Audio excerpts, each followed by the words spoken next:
Hi there, my name is Joy. I'm the founder of Optimize Academy and an Oxford-trained systems engineer with over 7 years of experience working at companies like Airbus and Vertical Aerospace.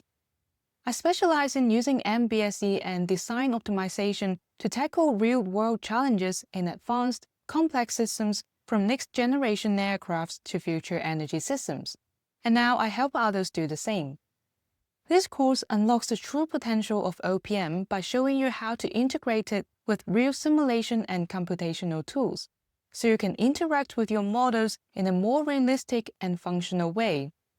We'll start by exploring OPM's built-in simulation capabilities, then go beyond by connecting your models to external APIs, Python scripts, MATLAB functions, and even SQL databases.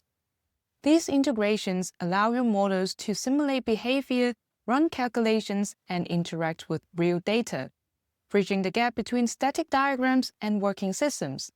And the best part, you'll not only get a temporary OPCloud license, but also access to a complete set of GitHub repositories containing all the integration examples ready for you to experiment with and build on.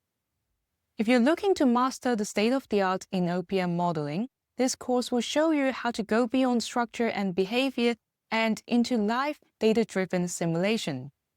Thanks for watching, and I hope you'll join me in the course and start building models that not only look good, but work the way real systems do. Let's put OPM into practice and get modeling.